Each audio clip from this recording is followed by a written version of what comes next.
Our next session, which is a discussion panel on supporting research, so a discussion on the user and best practice for reference managers. Our speakers are, I'm going to hands up as I call your names, guys. Joao Peres, who is the head of product for both Cywil and Lean Library. He joined Tech from Sage last year with Cywil.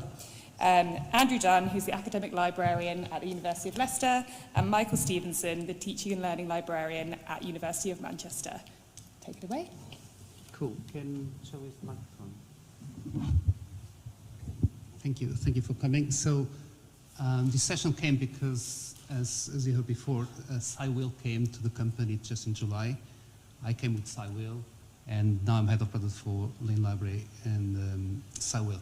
So we decided just to introduce the theme of reference manager. We don't only focus on Cywil, even if it's the best reference manager, but we're going to, it's just sharing all our learnings and views about the importance of it and the challenge that we have it.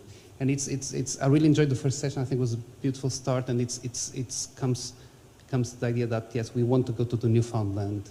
We have the map, but how we get there, it's up to grabs. And I think that's really a powerful message that I think it's really that we in Technology from Sage we kind of try to follow that as well.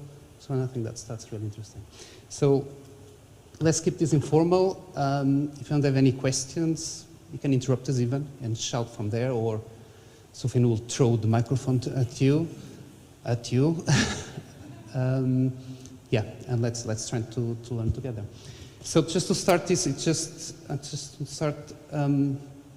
think the first before reference manager, it's the importance of reference, the importance of citing, and I think the first question to start is how do you make the students understand that it is important and it's something that they should take care of it. And in fact, that kind of touches upon what Helen mentioned at the start of students seeing a shortcut and wanting to take that shortcut for good reasons. So they see that you can use a reference management tool. It will insert things in the right format, the dots and dashes and italics, which they think is the really important part because that's what they're going to lose marks for, not really about gaining marks, about losing marks, but not really understanding that until you know when and where to put a citation in, until you know what to cite, the tool's not going to really help you. So at my institution, we teach open sessions where you can come along and learn how to use EndNote, and sessions on introduction to referencing as a kind of academic writing practice, as well as sessions within faculties and within programs. And in those sessions, you will get requests from academic staff. Can you teach these people how to use EndNote, or use EndNote Online, or Mendeley, or whichever product? But not asking me to teach, well, are you really confident that the issue is they're not using a reference management tool? Because it's often, I get called in because there's an issue, even though we would like to feel that we don't operate on that kind of model, but it often is because there's an issue. And I think it's not just students, but also academic colleagues who are not recognising that perhaps. The problem is that your learners are not confident with using information, and not confident and don't have enough understanding of when and where to use that information. And it's not actually a deficit in understanding how to use a tool. It's about handling information within their academic writing. So typically I would make that push back and at least make it a session where good academic writing practice was incorporated into, here's how you click the right buttons to do the right thing. So that would be typically our approach at Manchester. In Leicester, most of that work's done in academic departments, so students come to the library when they've had problems with referencing, but with the technicalities of it, with the commas and the full stops, etc. And then we often get requests from students to learn a reference management software because they think it's a shortcut to referencing and understanding how to. And I always have to tell them that it's not, that you do need to know your style and you do need to learn. It's not a replacement for that. because the reference manager will make mistakes, and you have to be able to recognise the mistakes before you hand in your work and do something about them. So yes, we spend a lot of time talking about that when we first meet. Also, they're usually quite shocked at the amount of changes they have to make within the reference manager once they've imported something, especially from a discovery tool we found, and books from a discovery tool. The metadata does not come through properly quite often. The students are often surprised at how much time they've got to spend within the reference manager actually correcting the import so that they can make their references work properly. Can I just touch upon one more thing? Because I realised, hearing myself, I sounded quite harsh about the learners at our university. 2014, I did my librarian masters using Mendeley, using Google Scholar to draw in ebooks. The hours before, literally hours before handing in, having to go through and manually reduce, take out all the URLs that Mendeley had added. So this is it's something I'm guilty of. I'll still do it now, probably, even though I know better. So it's not. I'm not putting anything on the learners here. I will look for a shortcut where a shortcut exists as well. Yeah, it's taking the pain and take the pain out. That I think that's a reference manager does it. And what is a good reference manager? Is there a perfect reference manager for everybody? Because you students, PhDs, researchers, is there something that, oh yeah, this is the quality that I look for reference manager when I go out with one? Is that exists? So pre-pandemic, my organisation supported EndNote, supported Mendeley, and we'd be fairly flexible and open to the use of other reference managers. So I teach sessions at all levels, but we have one specifically for researchers, and in that session I would typically use EndNote because that's what we pay for as our as the example of the function, but I'd be asking people to think about their workflows, to think about what they want to do, where they want to publish, the pros and cons at each stage of a workflow for each reference management tool. And I had that space to be able to say that, you know, we pay for EndNote doesn't mean it's going to be the thing that works for you. Unfortunately, since we moved to Office 365, that's not possible anymore. And so we are a little bit more one size fits all. And it's easy for me to say, I understand the ins and outs of how these things worked. I moved from Mendeley to EndNote probably in 2018 or 2019, and it was easy enough for me to change my workflows because I knew why. But yeah, less easy in your research, you know, when you get into that flow of doing things, it's not easy to change. And yeah, I don't think there is one perfect way. I'll pass on to Andrew so I don't talk too much, but seeing the integrations between Lean Library and Cywall, for example, that's where you can sensibly recommend something to someone, because if you do this, this will work for you. So those kind of integrations I think are quite important. I would say there isn't an ideal one for everyone, no. I would argue, I think that RefWorks is better for undergraduates and PGTs, and EndNote perhaps for later on in your studies. RefWorks doesn't deal well with large amounts of references. So if you're doing a systematic view, for example, in a science PhD, and you've got 10,000 references to work with, then RefWorks doesn't work well with that. And there are advantages and disadvantages of both systems with EndNote and RefWorks, and those are the only two that I'm familiar with, actually. So RefWorks is cloud-based, and you can use it on any computer, and you can work anywhere you like in the library and work at home, and you will still have access to your references. But if you've got a huge amount of references in there, then it might not work very well for you. EndNote, if you use that on two different laptops, sometimes the systems don't sync, and therefore you can have work missing on one of the laptops or indeed on both of them. And then, yeah, there are issues with Word 365. And the other issue that we're coming across in the University of Leicester is that some of our students are being given OneDrive storage, and I know it won't work with cloud-based storage, so that is becoming an issue for us, and for those people they have to use RefWorks. So if you can sort all this out for Cywheel, we'll...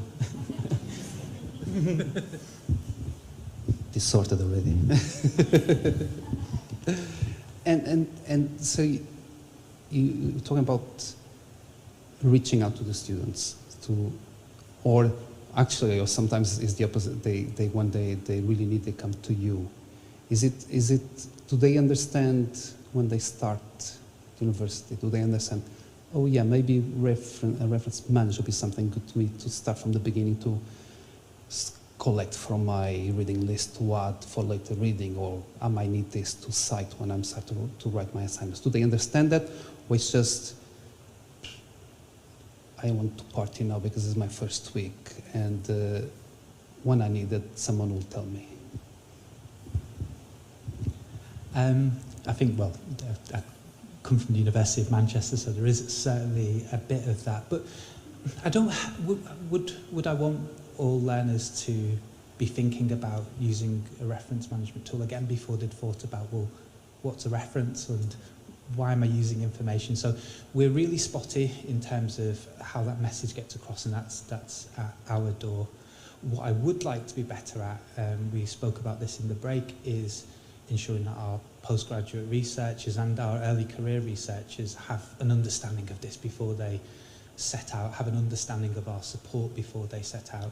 I mean, I'm sure there are plenty of people here who've had a PGR turn up the day of submission with issues, perhaps in tears, and like that's partly on us to get that message out better, and to help them understand how it's going to fit into workflows. Workflows that are incomplete and are being developed as they're going along, be able to trigger those thoughts in, and I think that's what I'd like to do better at.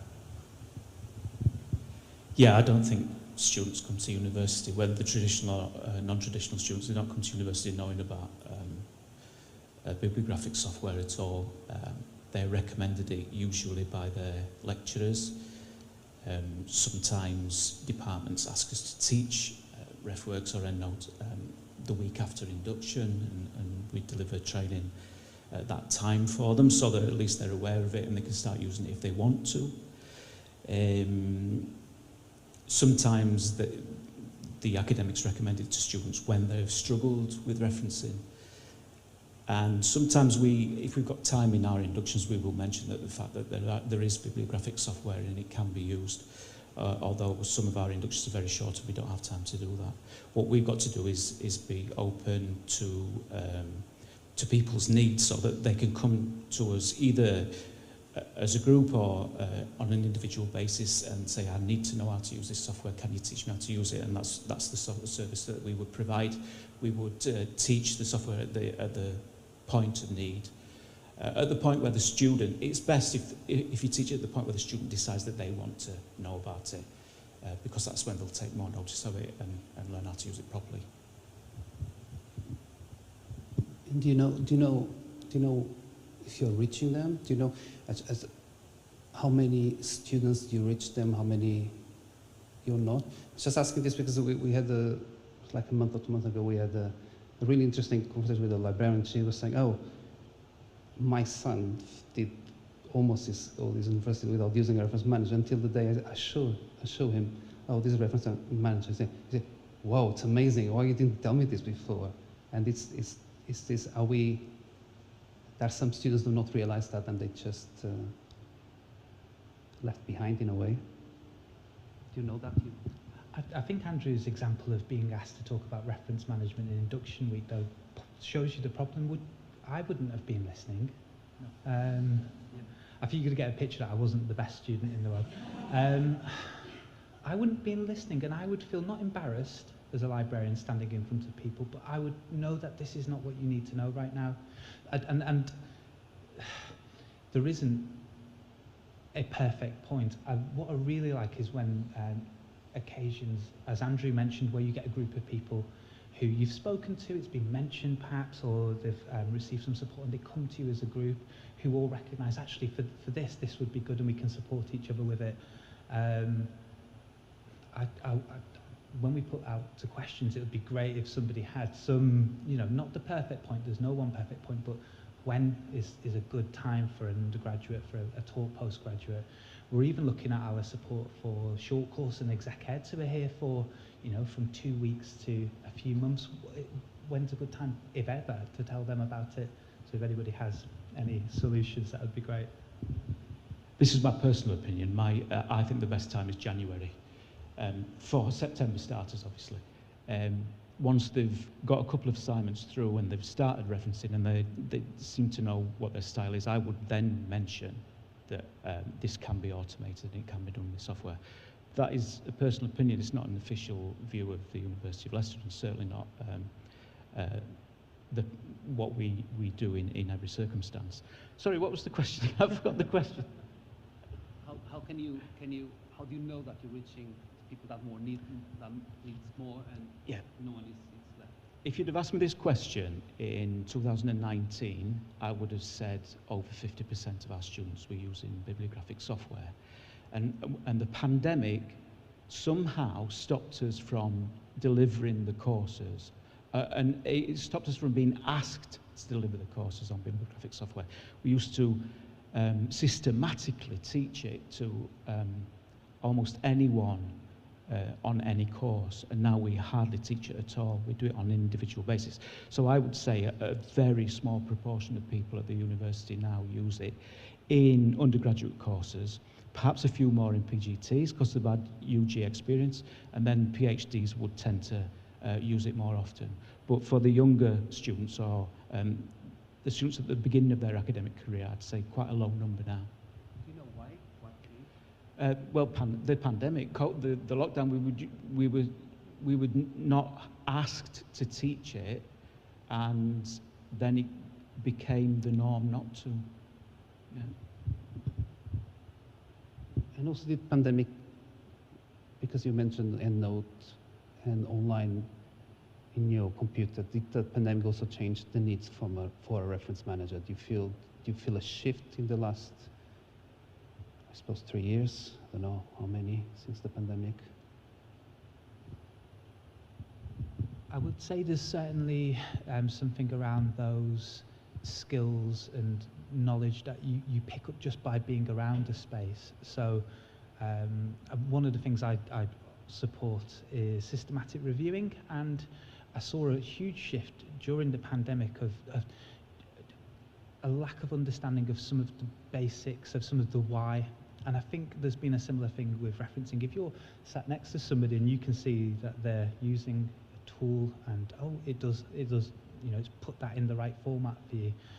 It's difficult. I probably could pull stats to see how many people have downloaded the EndNote 20 from our software center. I could probably ask Clarivate for how many university IPs have accessed EndNote online. But I wouldn't be able to tell you anything close to how many people are actually using it beyond looking at the statistics of how many people come to ask us about issues. And I don't think I've seen a huge change in the kind of things that people would come and request support on. I don't think the pandemic's had that same impact, but perhaps some around, being aware later than they perhaps might have been just through their peers passing on that knowledge. Apart from the fact that we teach the softwares less now, and I think that is because of the pandemic, I wouldn't say that the pandemic was the major issue with the softwares. I think it's compatibility with other softwares that are causing us problems. So not being able to use EndNote if you've got overdrive storage, not being able to use certain tools with Word 365 because it makes it crash. Those are the issues that we're facing. So sometimes with a particular group of students, you say, well, we've got to use that software because the other one won't work for them. I think that's been our principal issue. And you're finding students, because they have that issue, that are looking for other tools, different tools that, for example, that you didn't know, and how do you deal with that? Because sometimes maybe they come with you, oh, I need to do this reference, but I'm using this new tool, that you know how to deal. Because things change, things are always can change, and there's so much time in the day that you can to keep update with these things. Yeah, I mean, the University of Manchester is really big, doing everything's really slow, and we started to see who was using Mendeley as people moved over to 365 in tranches, and then you'd have people, why is this not working anymore, exactly in that situation. I think, I, in preparing for this, signed up for SciWheel. I knew that it wasn't going to let me install the add-in, but I thought I'd try. And users will occasionally come to us when they have that issue, and it's, I'm sure it's not unique, but I really don't enjoy saying to people, you can't use that because of this fairly small issue, or small to me as a non-IT person. So I think our users realise fairly early on, they come to install an add-in and it just won't work with the university's subscription to 365. But we'll do our best to support anybody using anything, because, you know, SciWheel, even though it does do some interesting and unique things, they're all within the context of functionality that I really understand. So there's not usually too much difficulty in supporting people in that way, but limited by IT issues. Oh, we have students who do come to us having discovered other tools and having used them and then wanting support with them. And we've tried to pin it down for our own sanity, really, and our own workload to 2 softwares that we will support. PhD students sometimes come to us with knowledge of Mendeley and Zotero, and we do have people who can use those, and they do support students sometimes. But principally our message is, no, we do RefWorks and EndNote, and that's what we're going to support. Similarly, we had about a zillion versions of Harvard a few years ago in our university. Now we've got 1. Everybody has to use that 1 if they want library support, because again, we just couldn't cope with 12 different types of the same referencing style. So we've tried to pin it down and say, this is what we're supporting, this is what we know, this is what we're experts in, this is what you'll get your support in, and hope that the students come with us, really. And the students for reference management, what do they want for it? Do they just want, I want this reference, just set me right? Do they want something more? Are they looking for other things from a reference manager? Do they want, I don't know, because do they work with other people in the same group with the same document? Is that collaboration coming now to the academic, to their coursework and that, or they just want simply, I give you the reference, you format for me, or even they want to, you give me the reference that I want, that just wrote this, so give me a reference for that. Yeah, so we at the University of Manchester trialled Mendeley back in 2014, and I bought into it wholesale. They took me out for dinner. So if you want to know how to get me on side, and I was I was really excited about things of setting up private groups, for example, where you could share PDFs, and I was trying to teach postgraduate teachers, come on, get your class signed up, share things, annotate, but I mean, it just didn't really happen, to be quite honest. With undergraduates and taught postgraduates, what they really want is to not lose marks. I think is the long and short of it. We get the occasional group who, so I'll teach MBAs and global MBAs who are working on a group project, on a group document, and they do want that sharing. But even at researcher level, I very rarely get asked, for example, how do I share an EndNote desktop library? It's people, I would say in the main, that's my experience working on their own, and when it comes to people who've been marked, in the main it's because they don't want to lose marks. Can I just kind of provoke it? And is that important? Because so when you're citing something, the why you're citing is that you read my work, you can find citations. Is it important if it is not italic, if it's not bold, or if it's Harvard, Metropolitan University? Yeah, and this is the freedom of being a librarian, isn't it? That you can teach in that like philosophical way where, you know, the important thing is that you're demonstrating the breadth of your understanding, and the interesting things happen when you find synthesis between disparate things. I'm not marking the work though, so, and it's not really. When I work with academic staff, I sometimes will test the water. And so a group of tutors on an executive education, and 2 of them are that way, you know, as long as it's consistently not in italics, I don't really mind. And then the 3rd tutor will be, well, hold on a second, and is bothered about it. And I only care so much about this, but I think being able to follow, I can understand those people who do care, because unfortunately being able to follow the norms of the context that you're working in is important. You know, I can't use the University of Manchester logo without it being exactly the right colour or things like that, and that's just, am I being too cynical? That is just the reality of work. And I think the stick part of looking at people's references is, well, you're teaching people to follow a certain set of norms. Personally, I would just want to see consistently I can get to that work. I can, but I think that's easier for me to say than for an undergraduate to do. Yeah, I'm very old-fashioned and traditional about this, so I think the italics are important. Because a reference is actually a code that you and your fellow researchers agreed to. So the italic shows the title of the publication. If you don't have italics in your reference, how do they know what the publication's called? If the date's in the second element in one reference and then right at the end in another one, how do they know what you're trying to tell them? So it is important that you stick to the code so that you all understand each other. But what I do tell students is, if you want to break the code, do it consistently. So if you are going to put your dates at the end, do it every time. So at least your reader knows as they look down your bibliography what you're doing, because you do it every time. As long as you stick to your own particular code, let's say, you may break the rules, as long as your reader knows what you are trying to tell them. That's the important bit, that they can trace what you've read. Yeah, exactly. That's my point, is that the importance is that they can find what you read, exactly. And from my selfish side is that we now have like 10,000 different styles that we can just boil down to maybe 10, and the rest just small variations of the style. Cool.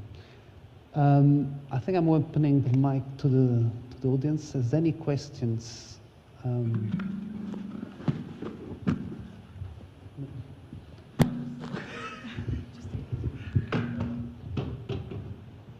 Got 2 to choose from. Sorry, I was just really interested in when you were talking about your patrons coming to you with other tools and whether or not you support them. And we've noticed, like in the last year, just an explosion of tools for researchers and students, some of which are reference managers, but some of which are more like knowledge graphs or like literature review things like that. But they often include basic reference management.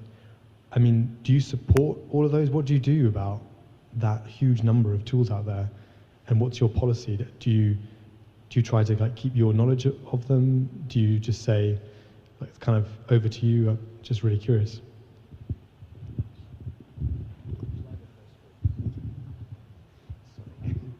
We don't know, and one of the reasons for this is that we've got 4 institutional styles. So we've got an Oscola, I think it's the same Oscola everywhere. We've got an Harvard, we've got a Footnotes, and we've got a Vancouver, and we stick to those styles. And those styles are in our RefWorks and are in our EndNote tendencies, and they're not in Mendeley and they're not in Zotero, etc., etc. So we would say to any student, your formatting is going to be wrong if you use a different tool. And as I said, for our own sanity and our own workload, we're trying to nail it down to these softwares and these styles, and those are the ones that we'll support. Yeah, I think a slightly different approach, but in part because at the University of Manchester, trying to wrangle the different styles that people are using is near impossible. We have academic staff who'll say, oh, just use whatever style you want as long as you do it consistently. We would do our best to support things. So for example, from 2014 until 2018, 2019, I used Mendeley, and I'm not too embarrassed to say that I would recommend to, I would recommend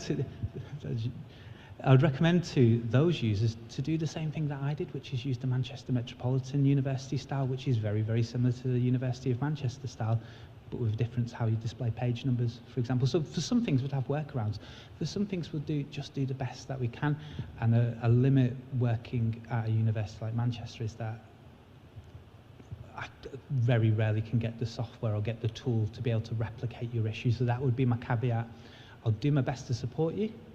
And you know, we always say, we use support EndNote, we pay for EndNote, please use EndNote.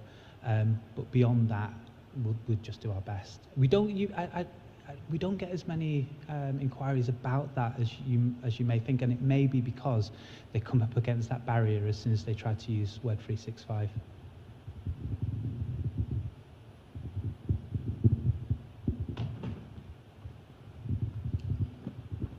Hiya. In terms of, obviously different institutions all might subscribe to a very different reference management system, and obviously when students leave the institution they often lose access. So how do you sort of manage supporting students either going from institution to institution or leaving the institution and going into the workplace, but still being able to continue using those reference management systems? And you know, as you said, is the problem them using reference management systems, or actually is it about them knowing how to reference? And I guess obviously that's the big thing, because then when they leave, they often don't have access to those sorts of things. So yeah, As long as we keep subscribing, our students keep access. oh well, they leave, right? Yeah, and then say obviously there is free ones as well, and that's, but so yeah, just interested to see what you do. And so also I've said all I wanted to do on that. I don't know what happens in EndNote, if I'm going to be honest. I don't know it well enough, but I do know as long as we subscribe to RefWorks, our alumni do have access. I think if they go to a different institution, there must be a way of merging, you know, references that we used in the past with their new accounts, because they need a new account in their new university. But they could use their own account, I would have thought, in RefWorks, as long as we keep our subscription up. Yeah, I think the product managers should close their ears for a second, but I would say to a PGR, for example, coming to the end of their doctorate, to download the latest version, and that I'm not coming to chase them for it. But yeah, we do have a small issue with people coming to us from other organisations. If they've used EndNote Online, for example, as soon as they sign in with a University of Manchester IP, it'll maintain that account but switch over their rights. The bigger issue though is exactly what you said. They've got used to using, I don't know, they've been using APA 6 and they've got used to it, and it's just sometimes the small changes are the worst, and that's the bigger issue. So I think you're right in saying it's less an issue about the tool, about workflows, but about that uncanniness when you look at it and think that doesn't look right, but I've got to get used to it. Thank you.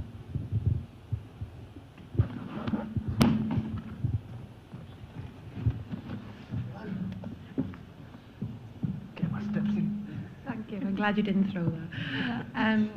Mainly picking up on something Andrew said earlier on, and from personal experience, do you find that when you do help students on a one-to-one basis with something such as Mendeley, which isn't supported by the university, that they then talk to others and then academics then ask for sessions on a non-supported referencing tool? I find that it's muddied the waters sometimes, because academics will then ask for workshops for, you know, kind of MBA Global on Mendeley, which isn't something that the university supports. Got any experience in that? I think the only example of that from Leicester is we have someone who uses Zotero at home and does support PhD students with it, so that has happened. They have done sessions on Zotero. That's the only time it's happened, really. Yeah, the exact situation has happened to me, and happily, so I'd be sat at the front teaching Mendeley to a sea of laptops. Happily enough, the academic was understanding enough to, they were less bothered about which tool they were using. They were more wanting their students to be supported in using a tool, and they often have primed the students, like, you know, about the things I talked about right at the start. So it was less of an issue which tool you use, just that this is going to help you if you understand the things that come before it. Can't see half of the auditorium. Any more questions? We still have time. I've got an answer to two of the questions you asked earlier on, and it's about storing PDFs in bibliographic software, because PhDs, you said, is there an ideal one for all, and then, you know, do different levels have different needs, and PhD students do store PDFs in the reference management tool as well, which can be very useful for them. And also, they can drag PDFs in and it'll capture the metadata and fill out the reference for them, and so their job's done. Now, that, and do different students have different needs? That works well with science, and it doesn't work well with arts and humanities, because some of the arts and humanities PDFs are too old and they're images. So if SciWheel could sort that out, just putting that up for... Yeah, it's life science has PubMed, and social science, they don't have a good database. And we do scrape the PDFs, but if they're images, it's just really hard. It's true. But we do a good job. But actually, this gets to a question. So how important is the ease of use? Because we're talking, and universities, you need to take a very top-down approach. You use this because we pay for this. That's what you do. But how important is, okay, but actually, that's much easier to use. If everybody starts to use this, my work will be much easier because I don't need to teach them. It's almost self-taught. That's a tough one to answer. I mean, I have limited clout at the university of what we use. I fought for about 18 months with IT to allow users to add plugins, even on a case-by-case basis. Yeah, I don't think I'm the person to answer it. We will always support people, but they're not enabled to go through the whole of the workflow. So I'm sorry to say, limited purpose to using SciWheel if you then can't use it with your institutional 365. Beyond that, I would, as I say, I like it. I like some of the workflows, similar to some things that I would do that EndNote don't do very well. So yeah, lobby the people above me. But I would say, in answer to your question, yes, ease of use is very important. It's always better to have an easy tool to use than it is a difficult one, isn't it? And if it can be self-taught, then that cuts out some of the work that we've got to do as well. So ease of use would be really, really important for us, I would have thought. Can you count on it to renew the contract? Say, look, this tool is much easier to use. It will be much easier for me. You got this. Like Michael, I've got no clout really. I can recommend to IT services or to library management, but I couldn't say we're having that. I think the really important thing is integration, where you were speaking earlier. That's where the leverage is gained. If we're using Lean Library, well, I think that's the... Don't know if anyone wants to add to this, any personal experience.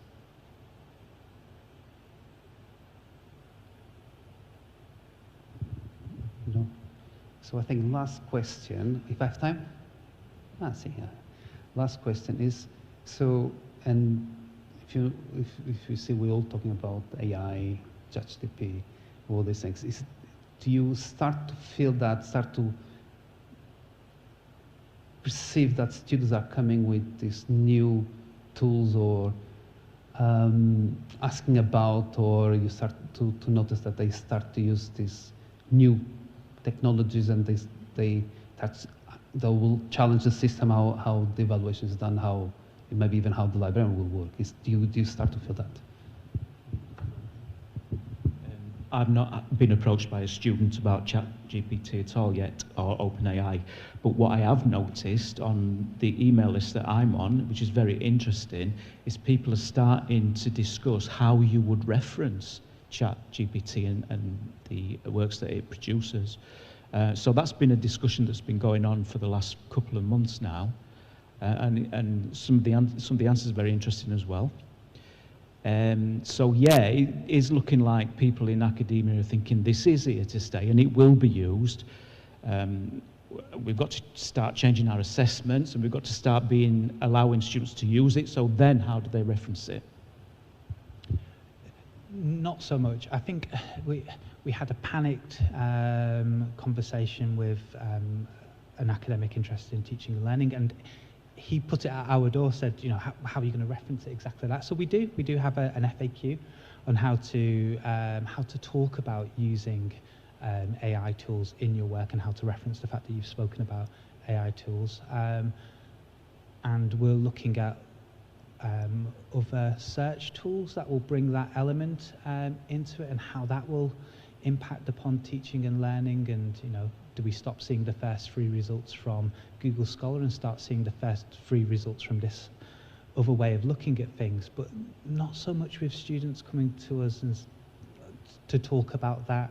Not yet. I think you know, it's going to happen, but it hasn't happened quite as quickly as the panicked conversations would have had it. Or they keep it quiet. Don't want you to know that they know. Anything else? Anyone? There's a final comment? Question? Or shall we go for lunch? Lunchtime. In the usual place that is in the mezzanine. Yeah, thank you very much, everybody.